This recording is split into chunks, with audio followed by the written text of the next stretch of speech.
Oke, selamat pagi. Assalamualaikum warahmatullahi wabarakatuh. Jumpa lagi. Kali ini kita akan membahas tentang statistik deskriptif. Berikut beberapa materi akan kita bahas hari ini, termasuk misalnya rata-rata, ya, ukuran tendensi, rata-rata, mean, median, modus, dan kuartil.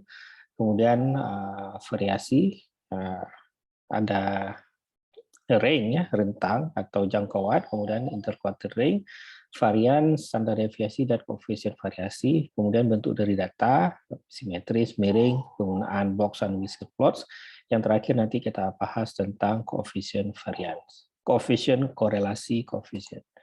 Baik, ini kira-kira summary dari topik. Ada central tendency, ya, ada mean, median, sama modus. Mungkin sudah familiar dengan istilah ini waktu SMA dulu. Kemudian kuartil, dan variasi, dan termasuk di bawahnya ada range, varians, koefisien variasi, dan standar deviasi, yang merupakan jenis variasi yang paling sering dilaporkan ketika menulis laporan ilmiah. Salah satu. Oke, kita lihat dulu central tendency, ya. Secara umum ada tiga, ada mean, median, modus. Mean mungkin semua sudah tahu adalah nilai rata-rata. Jadi semua nilai dijumlahkan kemudian dibagi dengan jumlah data. Bisa untuk populasi, bisa untuk sampel. Oke, kemudian median, nilai tengah. Yang terakhir adalah modus, nilai yang paling sering muncul. Ya, mean ini rumusnya bisa dicari sendiri, jadi bisa seperti saya sebutkan tadi, kita gunakan untuk sampel, bisa juga untuk populasi, tergantung data tersebut kita peroleh dari mana. Ya, bedanya di sini di lambangnya sedikit, ya, di sini n kecil dan n besar. Oke, kemudian ya mean itu dia merupakan ukuran central tendency atau central tendency yang paling sering digunakan. Dia dipengaruhi oleh nilai ekstrim. Ya, apa itu nilai ekstrim? Contoh misalnya di sebelah sini. Ya, jadi di data 1 sampai 7 itu datanya dekat-dekat, ya, tidak jauh, tidak selisihnya tidak terlalu besar, bahkan sama. Tapi ada 14 di sini yang nilainya ekstrim sekali, beda dengan nilai yang kebanyakan. Ini yang disebut dengan nilai ekstrim atau outlier. Ya, sebelah kiri itu tidak ada outlier. Ya, jadi ini bisa kita lihat datanya sama, sebelah kiri 5, sebelah kanan juga 5, tapi min-nya berbeda karena di sebelah kanan ada nilai outlier. Bagaimana kita peroleh? Ini ya seperti rumus min. Jadi 1 tambah 3 tambah 5 tambah 7 tambah 9 kan jadinya 25, dibagi 5 karena ada 5 data jadinya min-nya sama dengan 5. Sebelah kanan sebaliknya itu 1 tambah 3 tambah 5 tambah 7 tambah 14 itu sama dengan 30. Ya, 30 bagi 5 jadinya 6. 6 kali 5 kan 30. Jadi terlihat bahwa nilai ekstrim itu mempengaruhi min atau rata-rata. Oke, nah selanjutnya kita lihat median. Median dikenal juga dengan istilah nilai tengah. Ya, nilai tengah. Jadi ya, dia juga ukuran central tendency dan dia tidak dipengaruhi oleh nilai ekstrim. Berbeda dengan mean yang tadi 14 ini mempengaruhi. Kalau mempengaruhi mean, sedangkan median tidak, karena kita di median ini hanya melihat di mana posisi tengah. Dalam kasus ini 1, 2, 3, 4, 5, jadi karena ini ganjil enak kita cari, jadi di posisi tengahnya ada di angka 5, berarti mediannya 5.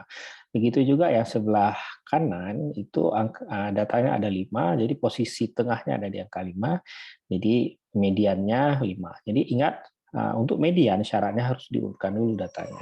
Ya, jadi kalau ganjil angka tengahnya, kalau misalnya genap, katakanlah ini ada 6, misalnya ada 12 lagi, jadi nanti misalnya 5 tambah 7 dibagi 2. Jadi mediannya di 6. Ya, jadi karena angkanya genap. Misalnya di 12 ini ada satu data lagi. Tapi karena ini ganjil, jadi ya kita ikut aturan di atas. Oke, kemudian modus. Modus itu ya nilai yang paling sering muncul, ya. Kemudian tidak dipengaruhi oleh nilai ekstrim. Digunakan bisa untuk data kategorik atau numerik. Sebentar. Oke, jadi bisa digunakan untuk data numerik dan kategorik. Dan dalam sebuah data bisa tidak ada mode, bisa juga ada beberapa modus. Contoh di sebelah kanan ini tidak ada modus karena semua datanya jumlahnya sama. Sebelah kiri ada satu, ya. Jadi di 9 ada 3, ada modusnya satu. Karena dia yang paling banyak, ada 3 angka. Nah, seandainya di 9 ini saya pindahkan ke 10, maka modusnya jadi 4, ya kan? Karena apa? 1, 2, 3, dan 4. Sebaliknya kalau misalnya saya pindahkan ke 11, yang dari 9, maka modusnya tetap 3. Ada 3, sorry. Oke, ya. Jadi itu modus. Nah, selanjutnya kuartil. Jadi di kuartil ini sebuah data dalam statistik itu dibagi menjadi 4 kuartal, ya. Jadi kalau Q2 sudah kita bahas sebelumnya, Q2 sama dengan median, ya. Q1 itu antara nilai paling kecil atau nilai minimum dengan Q2, ya, nilai tengahnya, pertengahan antara minimum dengan Q2. Q3 begitu juga, pertengahan antara Q2 dengan nilai maksimum. Untuk menentukan posisi kuartil bisa pakai rumus ini, ya kan? Q1 I N tambah 1 bagi 4. Ini contoh seperti ini, kalau kita bikin menentukan posisi Q1, jadi karena I adalah 1, jadi 9, karena ada data kita punya 9, tambah 1 dibagi 4, jadi di 2,5. Jadi tentukan posisinya dulu, baru kemudian setelah dapat posisi kita tentukan berapa, karena memang ini ada di tengah, ya. Tapi kalau misalnya sudah dapat langsung di angkanya, ya bisa langsung gitu. Nah, ini Q1-nya 12 kali 13 dibagi 2, ya. Ini dia. Sama dengan 12,5. Jadi inilah posisi Q1. Oke, Q2 di sini jelas 16, ya. Q3 antara 18 dengan 21. Jadi sama saja carinya 18 sama 21 dibagi 2. Baik, itu kuartil. Jadi kuartil itu data dibagi 4. Nanti akan kita lihat kapan kita pakai kuartil ini, ya. Baik, selanjutnya ring atau jangkauan bahasa Indonesia, ya. Jangkauan, jadi ini merupakan satu jenis ukuran variasi juga. Dia merupakan selisih antara data paling besar dan yang terkecil, ya. Jadi data paling besar dikurangi yang paling kecil. Contoh di sini ringnya paling besar 12, ya. Paling kecil 7, jadi 12 kurang 7 sama dengan 5. Nah, ini juga sama sebelah kanan, meskipun 12 itu ada 3 datanya, tetap kita anggap dia yang paling besar dan dikurangi yang paling kecil, which is 7. Oke. Jadi ringnya adalah 5. Kemudian IQR atau rentang interkuartil, ya. Jadi orang sering menyebut IQR sebenarnya. Jadi dia merupakan ukuran variasi juga. Dikenal juga sebagai base spread tersebar di tengah 50% yang merupakan selisih antara Q1 dengan Q3, ya. Jadi kuartil pertama dengan kuartil ketiga. Dan sama untuk kuartil dia juga tidak dipengaruhi oleh nilai ekstrim. Jadi contoh ini data setelah kita urutkan. Tadi kita sudah cari di slide sebelumnya Q1 berapa, Q3 berapa. Jadi Q3-nya adalah 17, ya, 17,5 di sini. Sedangkan Q1-nya adalah 12,5. Jadi 17,5 dikurang 12,5 adalah 5. Jadi IQR adalah sama dengan 5. Oke, kemudian kita lihat varians. Ini merupakan ukuran penting dari sebuah variasi, menunjukkan sebaran data di sekitar nilai min, ya. Variasi tentang min kalau bahasa Inggrisnya bahasa lebih mudahnya, tapi untuk kita mudah memahami sebaran data di sekitar nilai min. Jadi varian standar deviasi definisinya sama, bedanya rumusnya juga sama, ya, bisa untuk sampel, bisa untuk populasi. Bedanya adalah karena di varians adalah kuadrat, maka untuk menghilangkan kuadrat kita akarkan sehingga angkanya jadi lebih kecil, ya. Tapi tetap menunjukkan hal sama, sebaran data di sekitar nilai min. Ya, sama saja antara standar deviasi dengan varians, lebih kurang. Oke, ini dia rumusnya, bisa dicari sendiri. Oke, standar deviasi. Baik. Nah, kenapa standar deviasi ini penting, ya, atau variasi itu penting, ya? Ini contoh misalnya kita punya 3 data, min mereka sama, 15,5, 15,5, 15,5. Kalau nggak percaya silahkan hitung sendiri, ya, 11 sama 12, selanjutnya sampai tambah 21 dibagi berapa jumlah data. Ya, dapatnya 15,5. Tapi standar deviasinya berbeda, ya. Nah, ketika standar deviasinya berbeda, kita lihat misalnya data A itu 3,3, data B 0,9, data C 4,5. Ya, ketika meskipun min-nya sama, ketika standar deviasinya berbeda, maka sebaran datanya berbeda.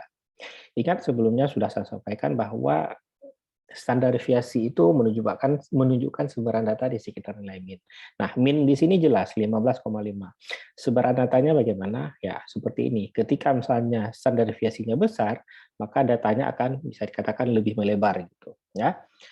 Ketika misalnya standar deviasinya kecil, maka dia lebih compact ya, lebih dekat dengan nilai min. Nah, di C juga seperti itu. Ya, justru lebih banyak di luar malah. Walaupun min-nya di tengah, datanya justru mainnya di 11 sama 20 banyak. Ya. Min-nya tetap 15,5. Ini menunjukkan bahwa ketika standar deviasinya besar, maka datanya juga melebar. Ya. Makanya ke depan kalau melaporkan min atau nilai rata-rata tidak cukup di situ, laporkan juga harus ya dilaporkan juga standar deviasi. Jadi kita dengan ada min dan standar deviasi kita bisa mengestimasi atau menggambarkan kira-kira sebaran datanya seperti apa. Ini contohnya. Baik, nah distribusi data itu bisa kita lihat juga dari bentuknya ya. Jadi ada 3 kemungkinan di sini, bisa simetris, miring kiri dan miring kanan. Ya, simetris itu artinya min, median, modus itu sama atau mendekati sama. Nggak mesti 100% sama, tapi mirip-mirip atau dekat-dekat angkanya. Ya, jadi kalau ketiga hal ini dekat atau ya dekat katakanlah nilainya, maka simetris, data terdistribusi normal. Ya.